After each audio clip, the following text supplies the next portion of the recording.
you. Good afternoon, and thank you for joining us today. This is Jody Hammer, Career Services Specialist with NPCA's Global Reentry Program. I'm really excited to be here with you, returned Peace Corps volunteers, and my colleague Lexi helping on the back end here to do this webinar on getting unstuck in the job search. And so I'm really excited to be here with all of you. I want to go ahead and start by saying this is going to be recorded. So just to let you know, the recording will be available eventually on our playlist. It's the Global Reentry playlist, which is part of NPCA's YouTube channel. I'll also be following up with a letter to an email to each of you, kind of summarizing what we've been talking about today, some of the resources that I used, and pointing you to that resource as well. So don't worry, you can definitely get it there as well. So thank you for being here and a part of this. How I would like to start is have you each enter into the chat box, if you would be so kind. What's the biggest, from your own experience, we're going to talk about how you felt stuck in your job search. So I'm going to load up the presentation here while you start thinking about that, and we'll go ahead from there. Thanks so much.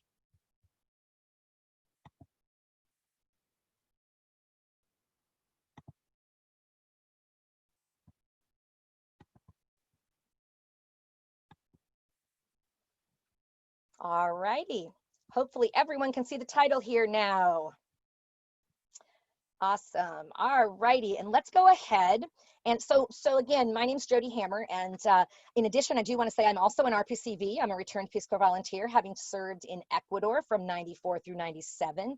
And I have the best job in the world. I get to work with all of you, the returned Peace Corps volunteers, who are my favorite clientele by far. I spent 12 years working for Peace Corps headquarters, managing their career center, their RPCV career center. And I feel very fortunate after timing out from there to have been able to move over to NPCA, who's really picking up the ball and doing a lot of that work now. So it's really great to be here with you today. So as I asked at the beginning there, how do you feel, or have you felt stuck in your own job search? And I'm going to go ahead and pull up the chat box here and see what we can see already. Lexi, maybe you can, actually, in the meantime, you can tell me what are you finding in there? In the group chat, I'm reading, my challenge has been finding the right people to network with. Good.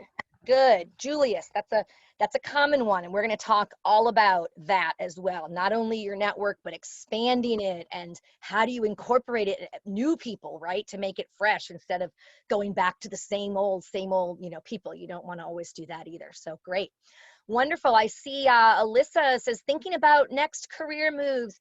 That's so common. And Alyssa, you may be in a job right now, but maybe you're feeling like the need, like this young woman here, wanting to go into another career, or thinking it's time, and not knowing how to take that step, or getting over that. How do you feel unstuck when in that way? So great.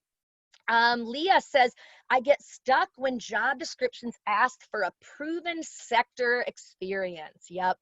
So humanitarian, and do not seem keen to accept transferable projects and project management skills. Yeah, that definitely can be an issue, and we're going to talk about that.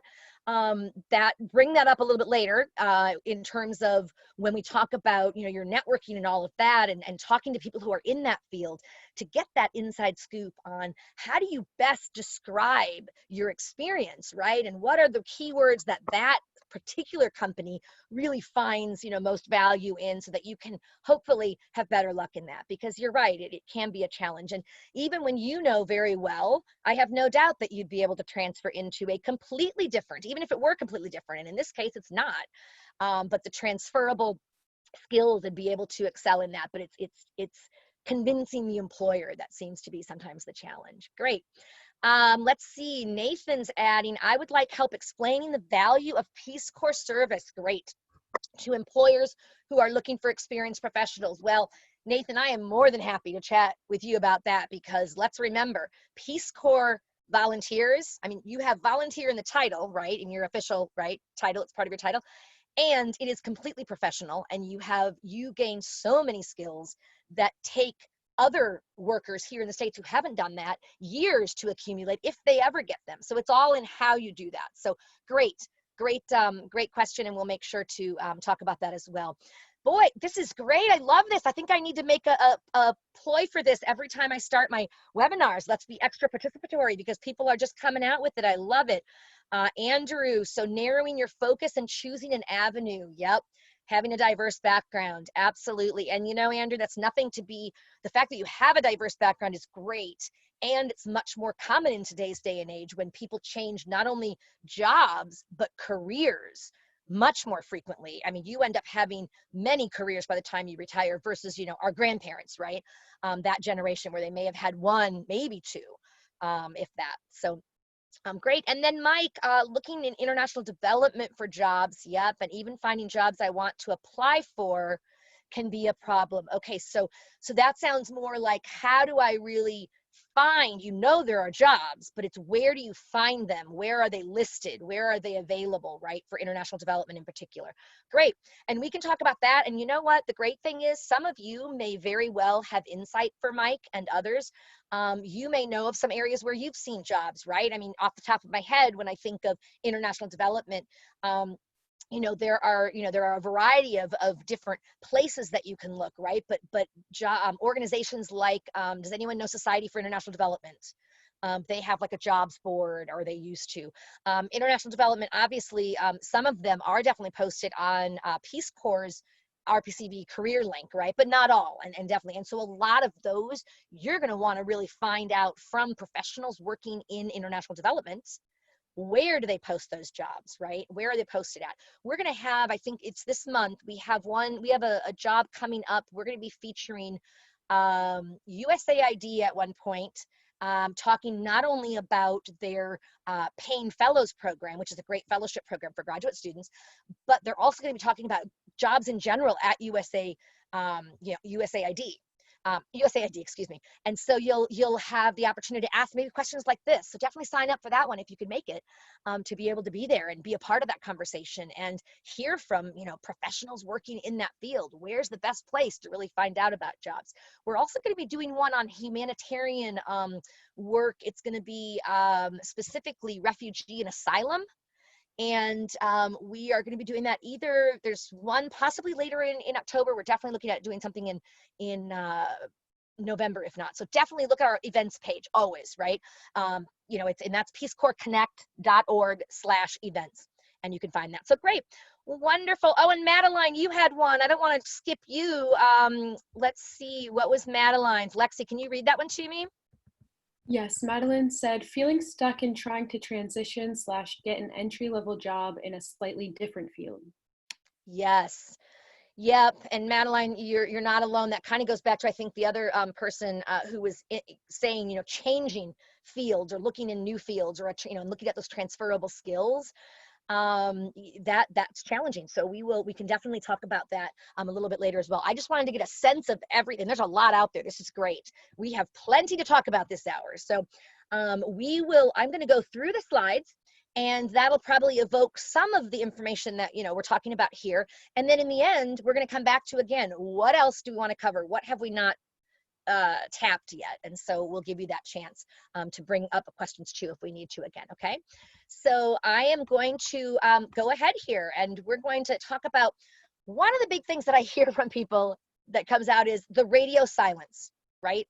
You apply for a gazillion jobs, you know, you're just dedicated to applying for job after job, and you do a good job at doing it, right? You're tailoring them, you're doing what everyone says you need to do, and still you hear nothing. If anyone wants to confirm, raise hands, but I can only see, I guess, Nathan. But have you ever had that happen, right?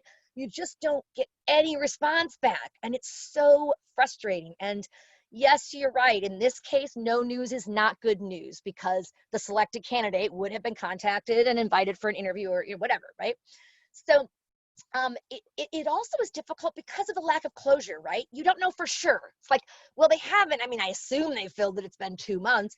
But I will tell you, there are times where things just get put back, and you get this call out of the blue 2 months later, and you're like, what? You want to interview me? Okay. And you don't even remember the job, right? which of course is not an issue because I know that you have been a diligent job seeker, and for every job you've applied for, you have always copied and pasted the job posting itself somewhere where you have your records, because you're right. If you didn't do that, trying to remember what that job even was is difficult, and it's not very impressive to say, what job was that? Oh, I'm sorry, what was the job description? Right. So it very well might not be listed on their page anymore. So definitely that can be difficult when you just don't hear, right? It's that unfinished business. Just closure helps us, right? One way or another, positive or negative, right? You can then go on with your life. Whereas, that just not knowing is, for sure, because you haven't gotten it, is hard. It really becomes more of that sense of kind of rejection, right? You feel like, gosh, they don't even care enough about me to tell me that I did or didn't, that I didn't get it, right? And I want to just cover a couple things on this slide related to the radio silence. Number one, do I think that every organization should let every candidate know? Absolutely. I don't think it's that hard. I know it can be overwhelming. They have hundreds of people, but still, I mean, it just with that same even whatever letter, using, I'm sorry, we have gone with another candidate, whatever it is, just to let you know. I would like that. That would make my world happier, and I think it would make your world better just knowing. But the reality, the fact is, you're not always going to know. They don't always take that time. In their mind, it's like, don't call us, we'll call you if we want more, info from you, or if we're going to move you ahead. They just don't have the time to deal with it in their mind, whatever. And sometimes, it might be that they don't have a very big, even, HR department. So maybe they're very overwhelmed. And so they don't really have even those extra few minutes that you think it would take. You times the hundreds of people who are applying for these jobs, I'm just saying.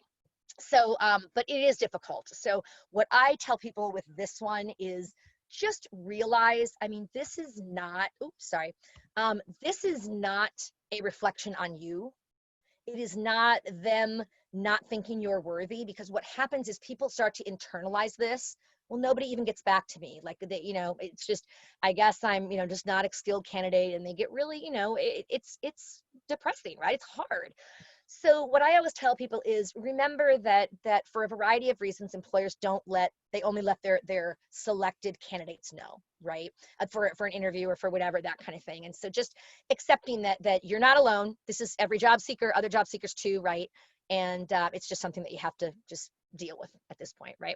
So, okay.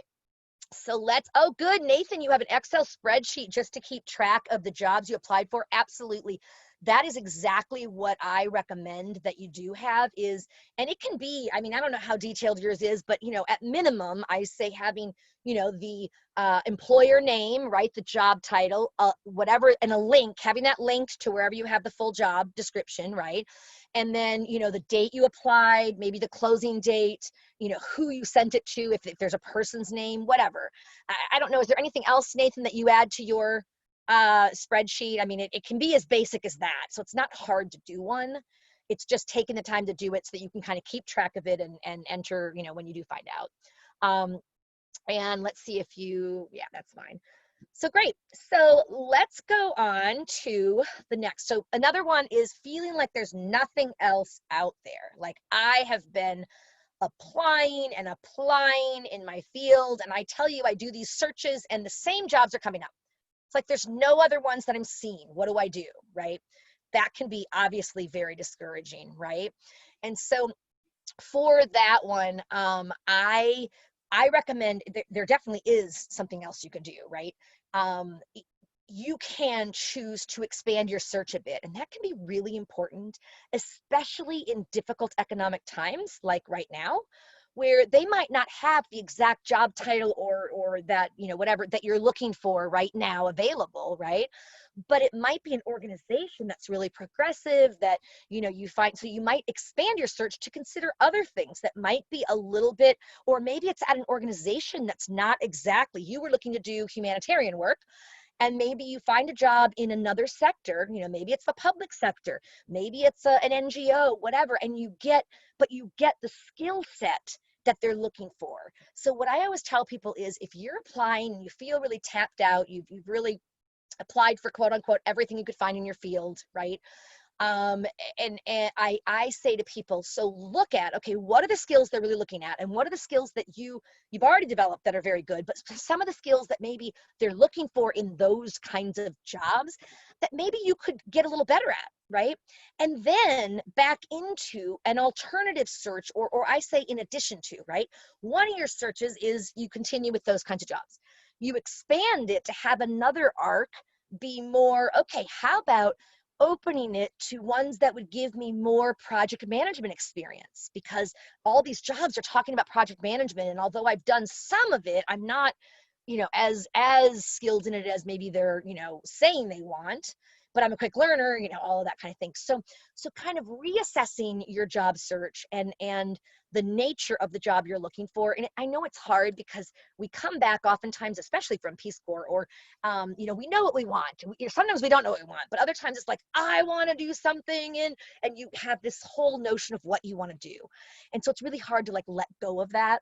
But by expanding it and getting your search bigger, you're going to expand the opportunities, you're going to increase the likelihood that you're going to get a job sooner than later, and that can actually directly help you qualify in the future for whatever job it was you were really thinking you wanted right out, right?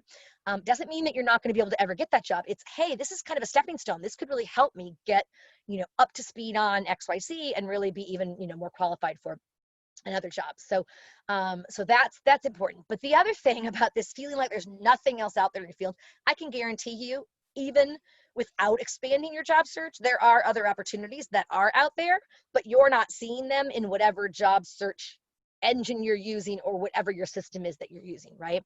So in that case, I also say to people, not only retapping your network, there's nothing wrong with going back to your network and saying, hey, just wanted to reconnect, I'm making some progress and still looking at opportunities in the XYZ sector. I've been learning a lot from my from the informational interviews that I've been doing or career chats or whatever. Thanks again for keeping me in mind should you hear of any opportunities, or like that kind of stuff. You can do kind of a soft ask like that, right?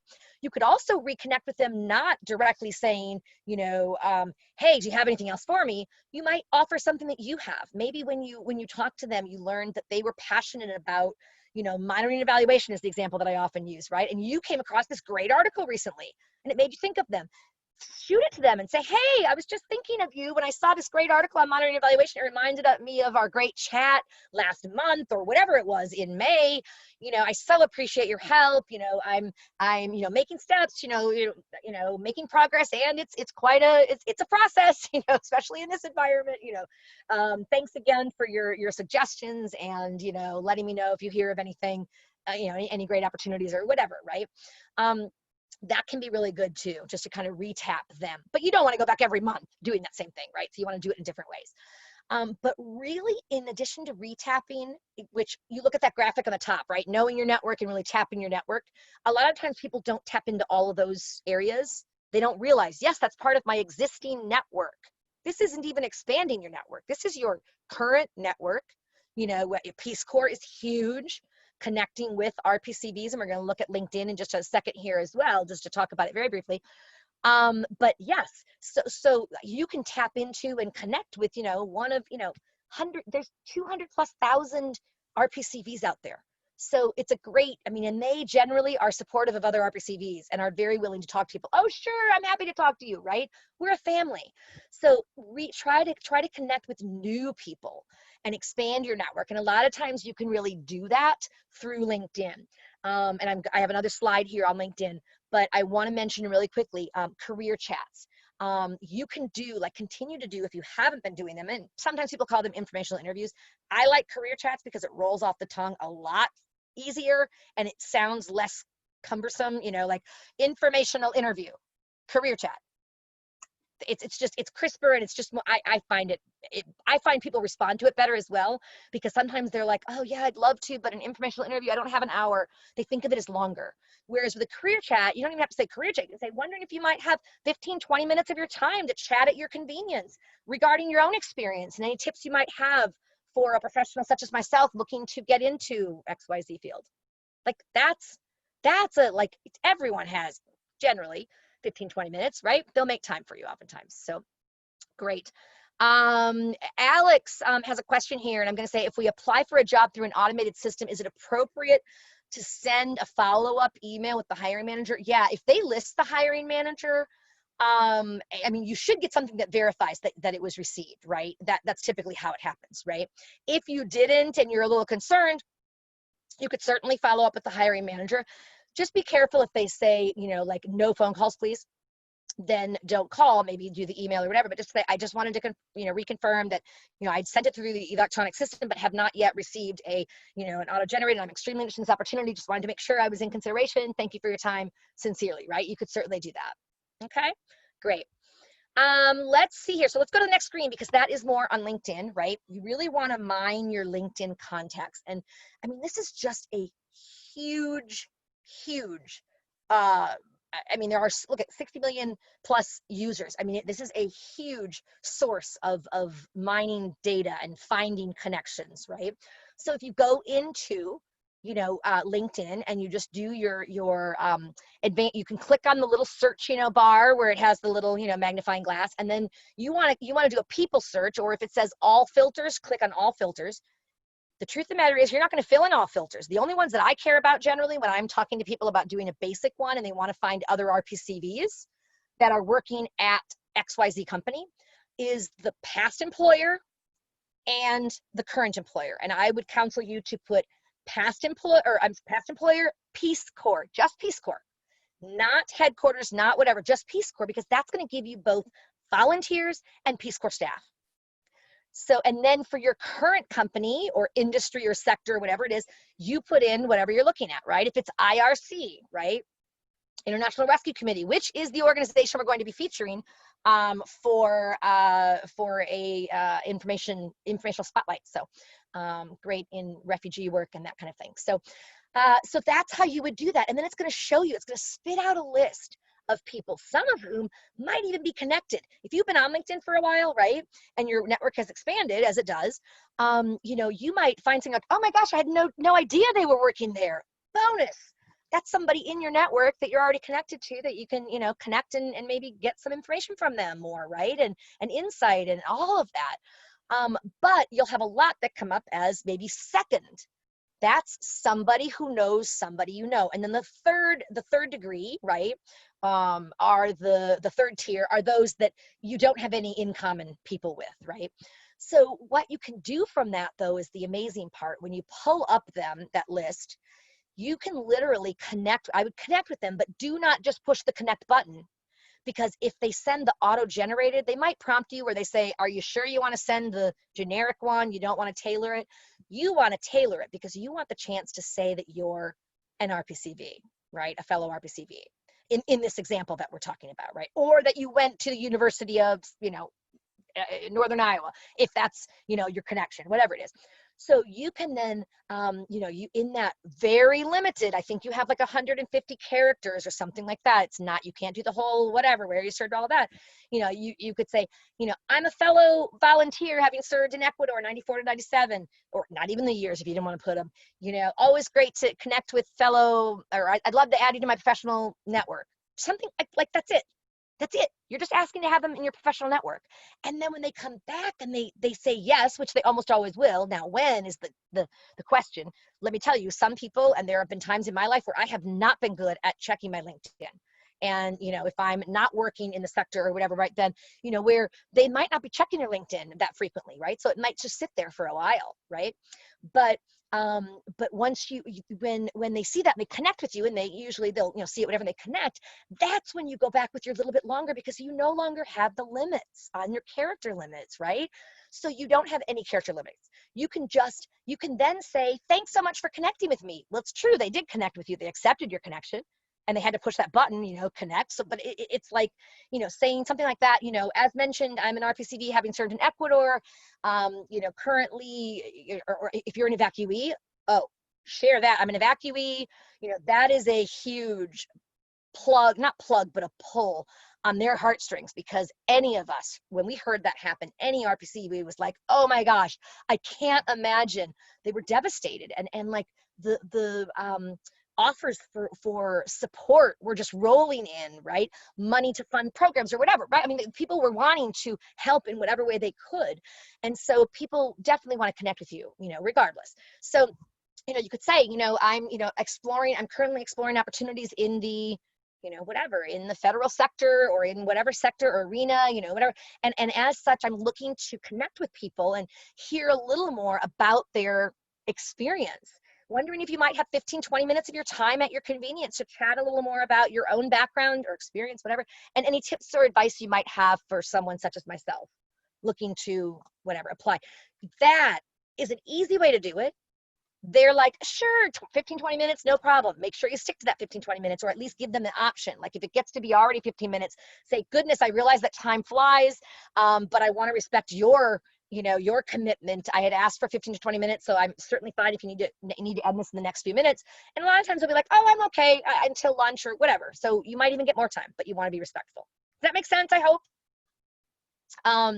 Let's see if we have any questions in the chat box that are relevant to LinkedIn or what we've been talking about already before we go on.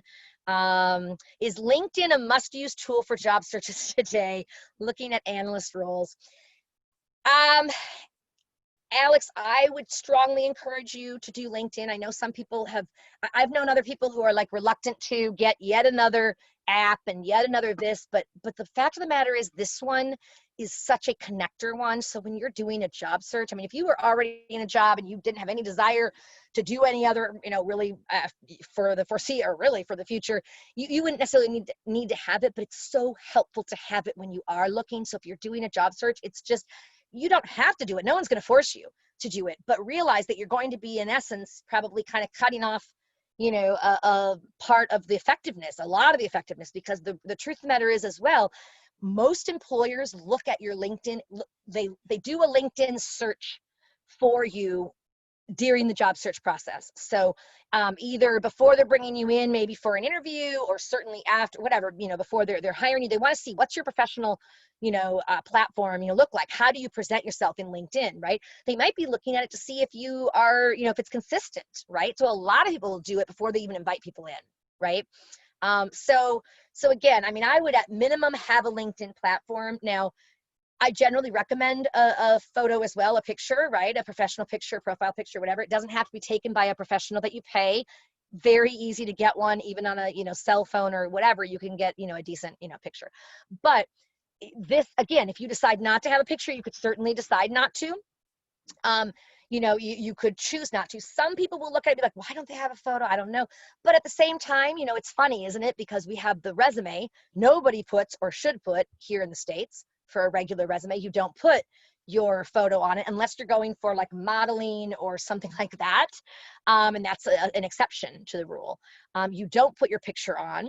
And part of that is also, right, like discrimination types of things. You don't, that you want them to see you for who you are, and your skills that you have, and all of that. So, but it's interesting, because then LinkedIn, you generally, the advice is you do use a photo and all, as well. So just make it professional. You don't want to have something that like is you cut out from a big group shot holding some drink or something. That's just not going to give the impression that you really want to give. So I hope that helps.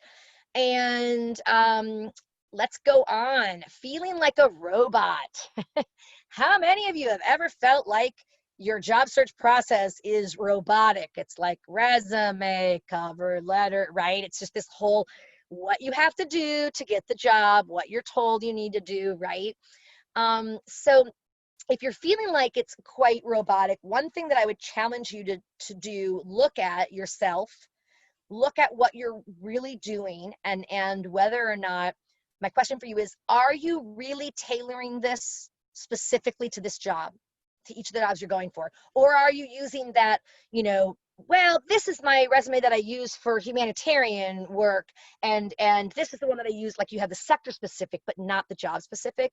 If the answer is that you're currently kind of doing different sector ones, I would strongly encourage you to instead tailor those jobs to each of the jobs individually, right? And especially to that kind of information you might get from informational interviews or career chats, right?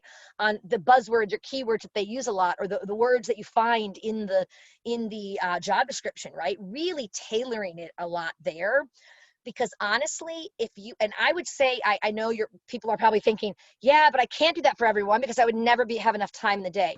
I would strongly consider, actually, I would prefer to see you do less applications and tailor them more specifically to those jobs than doing the masses. I do 20, I do 15 resumes a day, and just, spit them out, whatever. You're not able to tailor at that rate.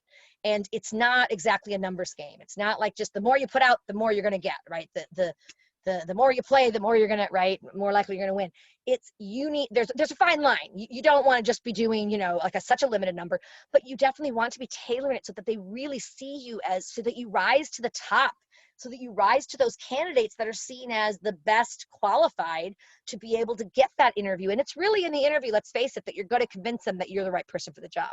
The resume is just getting you to that. And it's very important at that. Okay. So I hope that makes sense. Feel free to dump any of your questions, into the chat box, and I'll try to keep an eye on them and answer as many as we can through the remaining half hour, whatever that we have, 20, 25 minutes. So that's one of the things that I would say. I would also consider, cover letters. I'm a big advocate of a cover letter, and you're going to hear different things from different people, right? Just like on resumes, just like on anything career. You have different people, different professionals. We all have our own opinions, but in general, there are definitely some like overlying arcs that, that everyone pretty much is on board with. But with resumes or with cover letters in particular, you're going to have some people who are saying, or even a hiring manager that you talk to, whatever. I never look at cover letters. I mean, I'll look at it if I have a question about the resume or something, but otherwise I don't really look at them. Well, to me, that's not a reason or an excuse for you just not to do them. And here's why. For every story like that, you're going to hear a story like mine or someone that, might agree with me on the opposite end of the camp. That's, if you don't care enough about a job of course, if they say do a resume and cover letter, you're going to do it. But for those that just say submit a resume with I strongly encourage people to do a cover letter because it helps you stand apart, right? Wow. Okay. They even did a cover letter. Even if they don't look at the cover letter, it's not going to hurt you. They're not going to say like, oh, she did a cover letter, I'm throwing this one away. Right? So, and your cover letter is what shows you can write. Let's face it, your resume, while it shouldn't have any typos and all of that, it's bullets or fragment sentences that don't even, that's fine, but that's, for a resume, but that doesn't show how you write. How do you string together thoughts and paragraphs, right? Succinctly. How do you make a case for yourself and why you're a good candidate for the job? So I'm a huge advocate of a cover letter whenever possible, because it does allow you to do that. And it allows you to personalize it, right? And you'll see that I have written on the little bullet here, I said, think about starting it in a creative way, maybe even with a story. You could have a short story, a very short story about something that is relevant to, maybe it made you realize the impact of humanitarian efforts and and that's why I'm so interested in this opportunity. So you could have it be where it's compelling and it draws them in, and it's like, okay, this isn't just a person who's applying for every job that's on the market. This is somebody who really wants to work with us because of XYZ. So I'm a huge fan. So let's see. Oh, good. Okay, I'm going to answer your question, Leah. A couple of you had this related. So I'm a mid-career professional. I've received conflicting advice about putting education at the top or bottom of the resume. Thoughts? Yes, there's a lot of different thoughts. I will tell you, I am a huge advocate, and there are a lot of people that are in my camp, that unless you are a new grad and you're trying to emphasize that for some reason, or you're trying to draw attention to maybe a specific university, right? Maybe it's Harvard, and you know that they love candidates from Harvard at this certain, organization. Unless it's that, I would absolutely encourage all of you, even your new grads, to put your education after your professional experience. And here's why. Because when it has it up front, first and foremost, it makes you look like a new grad, no experience, even if you're not. So Leah, you are clearly not. You said you're a mid-career professional, but when you have that education first and foremost, that's what it makes it look like. Now, some people will come back to me and say, Jody, I just got my master's. I want them to know that I have a master's. Well, that's great if you want to put the education, but just realize that they may think you're a new grad, no experience, and not give it as much credence, until they get to the bottom where they see all that great experience. Instead, you could put in your key qualifications, which is what I advocate as being your first header. Either it could be called summary of qualifications, key qualifications. I like key qualifications because it gives the idea of, hey, I have a lot of qualifications, but these are my main ones, right? My key ones. So if it's in your key qualifications as your first bullet, and you say something like, bilingual professional with MBA and X years of whatever experience, that right there gets your mid-career, or that you have more experience, that you have the master's, without them automatically assuming. Because whenever I see a resume with the education on top, even if it's the master's, then you have to put your other one after it. I automatically am like, oh, new grad, right? So that's my thought on it. Now, I will tell you, if you talk to university career centers in general, you're not going to get that advice. I used to work in one, and I loved it. And they're in their mind, they're in the university setting, and they're like, hey, when you're just coming out, your most important credential is your whatever it is that you're coming out of from our university, blah, blah, blah, blah, blah. That's what you want them to see right up front. Well, on the side note, it's also really good free advertising for them, because it's like, hey, look at this skilled person. They're from the University of Minnesota, right? So great. Alyssa, I'm glad you concur with me. So that's my 2 cents. I mean, ultimately, I always tell people, listen to both sides, choose what works for you, and that's just fine. Ultimately, you are your own, you make the decision. So great. Another reason we oftentimes have difficulty and feel stuck in the job search is this feeling overwhelmed, right? And this sometimes happens before we even start the job search, like in this case, right? It's so hard to get started on this process that's so huge, and it just seems so complicated and depressing, and just, it's not fun. Most people don't like to look for a job, right? I love working with people who are looking for a job and all of that. Like, I absolutely love it. Do I love doing a job search myself? Absolutely not, right? Can I do it effectively? Yes, I can, because of certain strategies and all of that, and so can you. But it's that being concerned even before you begin, and overwhelmed, so you procrastinate. And suddenly, oh yeah, but my dog needs a bath, or I need to give my dog this walk, and all these other things, emergencies, pseudo emergencies come up. Oh, I'll start that tomorrow. Tomorrow becomes next week. Next week becomes next month, and time goes by. So if you're in a situation, where you haven't started the job search, oftentimes that's you have another job, right? Or you're in a situation where you're staying somewhere. Maybe you're at your home of record and you have your parents that you can rely on to stay for free for now while you're doing this, right? But yeah, typically, by necessity, you're going to have to get started if you don't have that, or you don't have a job. So one of the things that I think helps for this regard, and I want to ask you all to share, what are some things that you've done that have helped you get started or restarted when you felt overwhelmed? Put those in the chat box as I'm going through this slide, and hopefully others can benefit from those as well. So developing a schedule, right? And let's just remember baby steps. Like, sometimes people are overly like, okay, I'm going to send out 20 resumes a day. And no, you need to really ratchet that down. And there's no magic number. Like, sometimes people ask me, how many resumes should I be sending out a day? It's not so much of a number of resumes as it is, are you being productive on the different parts? Like, there might be days that you don't send any resumes. Maybe in your schedule, you spend Monday and Tuesday really doing more of that. Like, Monday's more of the research, finding the opportunities that are out there. And then Monday and Tuesday is connecting with people in those organizations to get more insight if there's, certain, things that, you could benefit from. And really, it's maybe Wednesdays and Fridays, or Wednesday, Thursday, and Friday are when you really do your resumes. Who knows? I'm just putting that out there as like that's not a recommended one. I'm just saying as an example, whatever works for you, right? But you also want to incorporate goals, right? Some goals, like number kind of goals or time goals or whatever.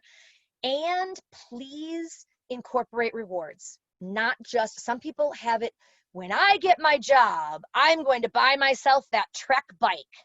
that I've been wanting for years or whatever, and they have this big goal and a big reward, which is great. You can certainly do that if that helps you get motivated, right? But you need to have some baby goals, like those little rewards, right? And sometimes those rewards might be, and I'd love to hear from people too. What kind of little rewards would work for you?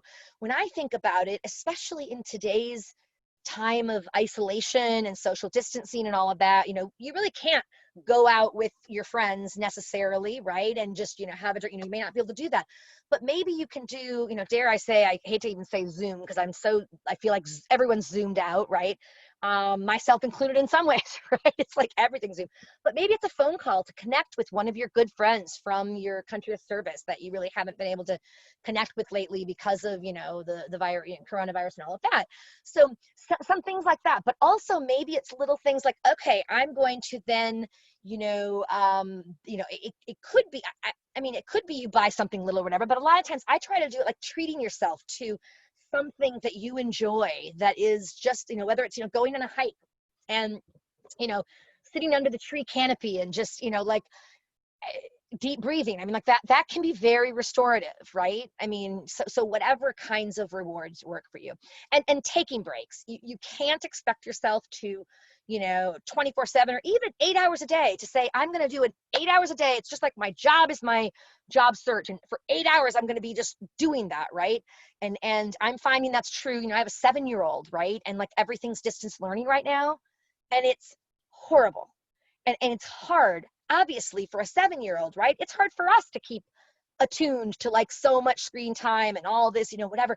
You've got to have those breaks built in where you can just step away, you can do some movement, right? Some little kind of, put on a funny, video that you love that, has like a dance thing and do a little bit of the dance. Just get yourself up and moving and around, not just sedentary, because that's going to bring new energy in as well. And your focus is going to be much better than when you just try to stay on it for 8 hours and you're going to get distracted and then you're going to feel bad because you got distracted and it's just this whole spiral down, right? So did anyone add, let's see, something that's great for focus and keeping a schedule is Focusmate. Oh, I don't know this one. Focusmate.com. It pairs you with a workmate for 50 minutes and you have to say your goals at the start and report out. Oh my gosh.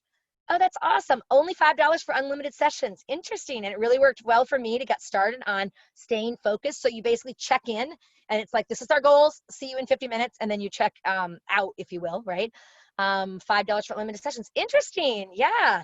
Just to try it, and it's funny, Mike, you bring that up because it reminds me of something else I wanted to talk about in this session is, it's hard to stay motivated when it's just yourself trying to stay motivated, right? I mean, come on, you're going to get distracted and whatever, sucked into whether it's, Facebook or, YouTube, whatever's happening in the world. There's a lot happening right now. So getting, sucked into those things. But one of the things that I recommend is what about having like I call it a study buddy, but it's not a study buddy in this sense. It's a, like, if you have, you find some other RPCV. It could be someone on this webinar that maybe wants to do this similar kind of thing as Focusmate, but with you.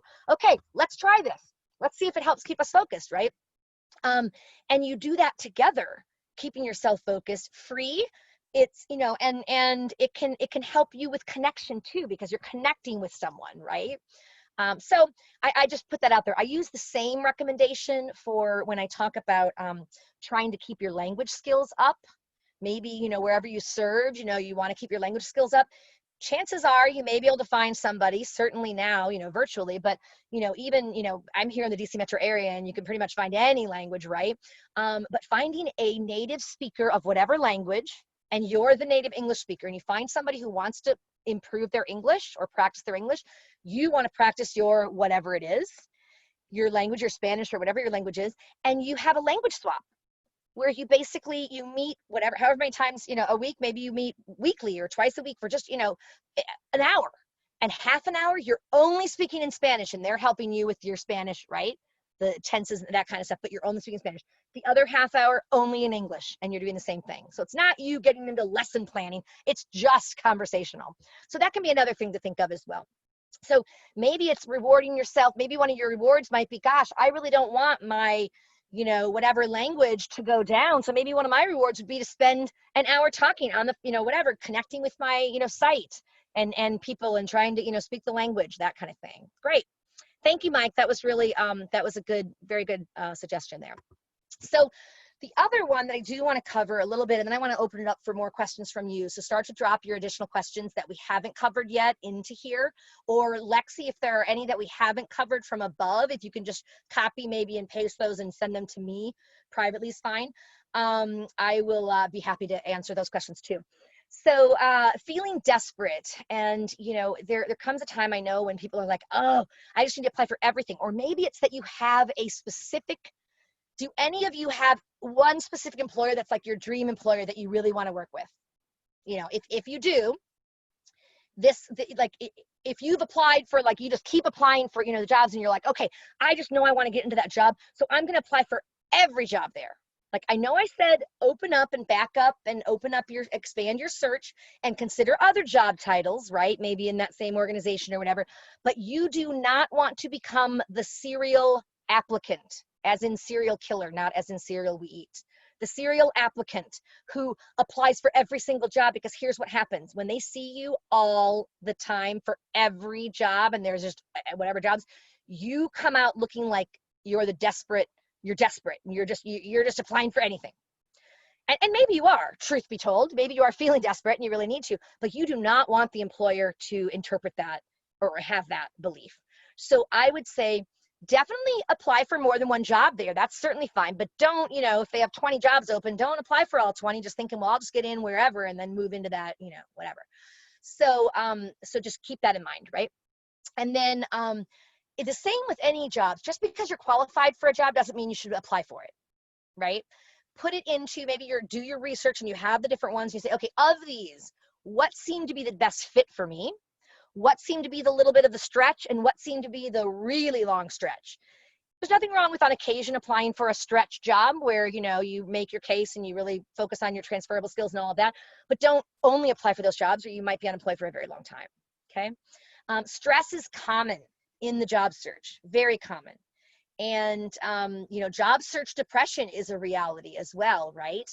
It takes a toll on your mental health, your sense of well-being. You know, this whole, I mean, the whole, like, being evacuated took a huge stress on people, and it was really hard for the evacuees. But for folks that, you know, are back longer as well, I mean, anytime you're, you know, the job search, like changing a job, is one of the most stressful things in life, right?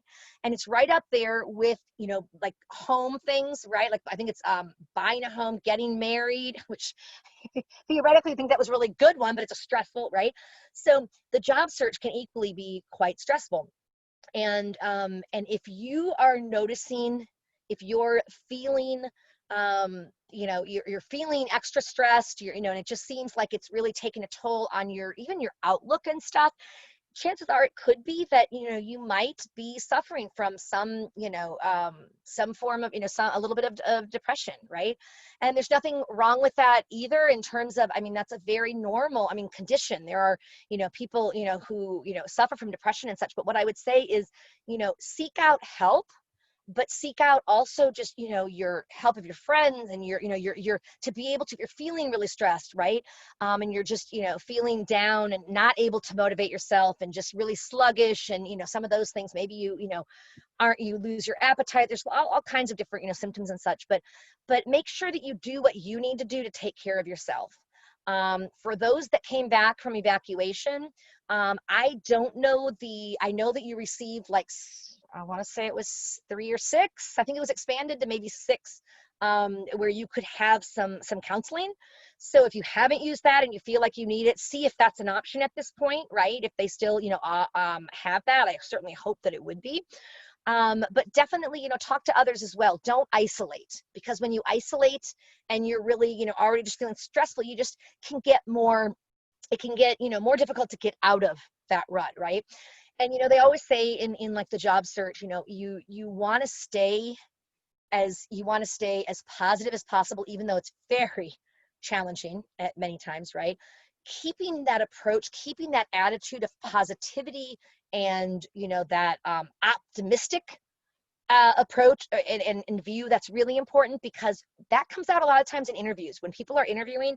And if they're, if they've had maybe a long search and it's just really, like it's just been really frustrating, that can sometimes come out in the job interview, where it's like, well, yeah, it's, when you just might, exude that, that it wasn't. So you really need to sometimes pump yourself up before you go to that, job, interview, and be like, I am going to be positive and optimistic. And it's more than just that, I know, but really trying to focus on the resilience that you've demonstrated as well. Like, it's nothing, there's nothing wrong with saying to an employer, being evacuated 6 months ago with, we've been in a holding pattern since, and, and it has been, very challenging experience, but I'm proud of, the work that I've done. And, just my attitude is, to keep positive and to display resiliency, resilience, which is one thing that Peace Corps volunteers are known for, something like that, right? You want to definitely stay as positive as you can, not a like, oh, everything's great. Oh, it's just fine. No problem.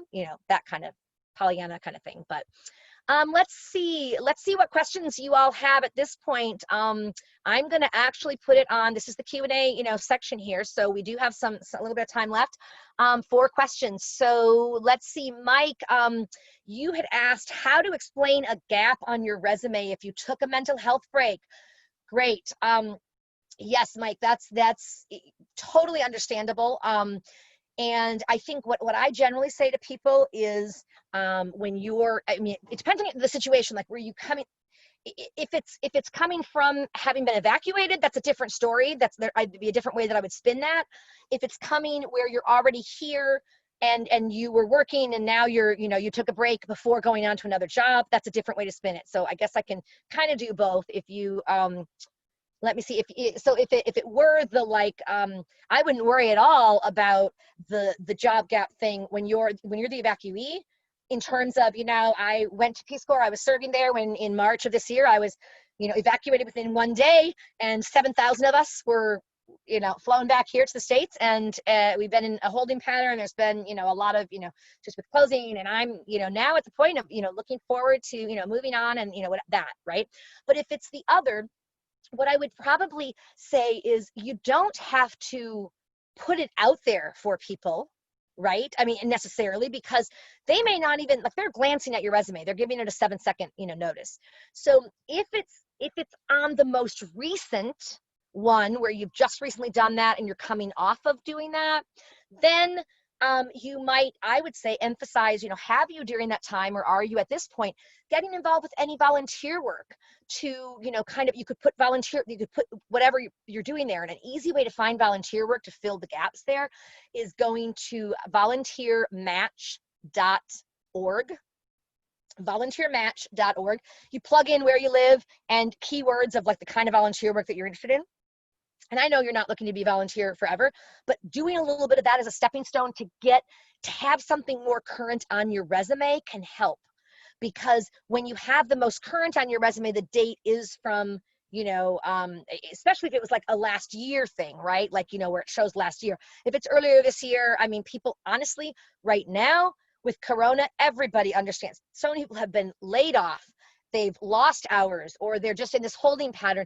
So people are not really judging, or inquiring, like, what were you doing for 6 months, this year? It's like, it's called Corona, COVID, whatever, right?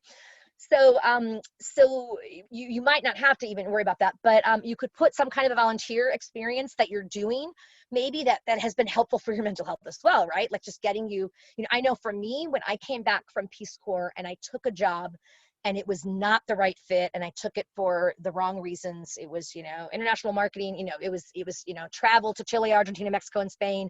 It was based where my parents were, but, like, in so many ways it was right. But in the soul ways, this is not the job for me. It was not. And I ended up leaving that job, and I was fortunate to be able to actually come back and stay with my parents for a little while.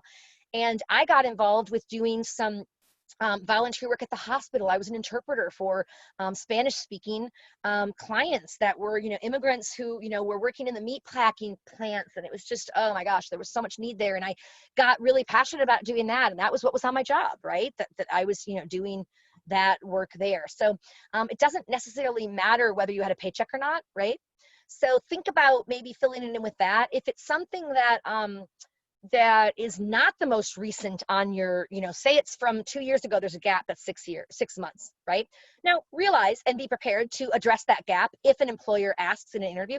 I noticed on your resume that you had this amount of time, whatever, da, da, da, da, and to be able to explain that, to say, certainly, yes, during that time, I actually had left my position here because I really had discovered it wasn't the right fit. It was just not the right fit for me at all. And so I took some time off to, was fortunate to be in a position where I was able to take some time off and get involved with some, activities and things that I was really passionate about, including da, da, da, da, da, and interpreting.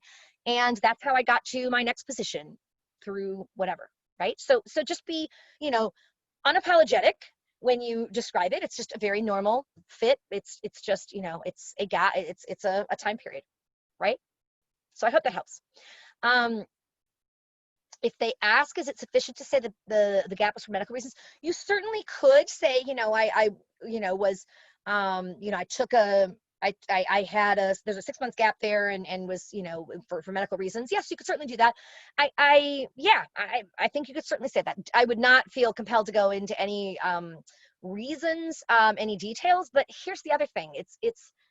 I'm just wondering if, when you say like for a medical, people understand there's medical conditions that, that take place, that happen, right? And we take place. So I wouldn't have a problem with hearing that at all. I don't know if anyone else has any kind of a, recommendation that maybe from your own experience or from people you've known, how they've, described such a medical gap. I think that's perfectly fine too. Let's see here. That's all. Okay, so we're at are there any other questions that folks have? Let me just see. Yep. Okay, I think we got yours, Mike, the expanded there. Yep. The Global Language Network offers the ability to teach or learn languages. Cool. They used to have in-person classes in DC, but now have classes on Zoom and Skype. Oh, that's great. Thanks, Nathan. That is awesome. I'm going to write that down too, actually. You've had a couple great resources. I appreciate those. One of the things that I'm trying to do is compile different resources, education resources, job search, resources, peer support, emotional well-being types of resources. So it's really helpful to get these kinds of things. So thank you everyone for sharing those kinds of things there. Awesome. Any other questions coming up? Because we're right about at the hour anyway, so certainly understand if people do need to take off. If anyone has a final question, I'm happy to take it, and then I'll remain, why don't I remain online afterwards for a few minutes, and then if you do have additional questions or you'd like to talk one-on-one, I'm happy to do that as well. Okay, so thank you everyone for joining. Oh, Julius, I just added a question above. Okay, let's see. Let me answer this one, and then we'll let y'all go. When networking on LinkedIn, is it better to concentrate on finding a hiring manager within my network or someone with the same position title that I'm looking for, assuming they're at the company I'm interested in? Okay, great. Julius, actually, even if they're not at the same company that you're in, finding someone with the same job title is actually a great idea, and it's a great idea to talk to people from different companies to kind of get their different input, right? Because it might not be that way in every single company. So I'd say both, actually. And I mean, it's great if you find a hiring, manager within your network, for, presumably for whether it's for that position or other positions. If it's for that position, they may not be able to talk to you directly. Like if they are involved in the hiring, they may not be able to to say, I can connect with you and tell you all about this job because they're currently in the process. So they may or may not be able to. So sometimes it would be, you might find more luck with talking to other people who might have that kind of a job, but they might have insight. If you're talking about just in general, or jobs at their organization, they can certainly tell you, we really stress and emphasize these kinds of skills, or they might be able to do that. So I think both are great. Okay, awesome. Thank you. And thank you, Megan. Thank you everyone for coming, and I'm going to go ahead and stop the recording now and let folks go, and then if anyone has any questions, feel free to stay on. Okay, thanks so much.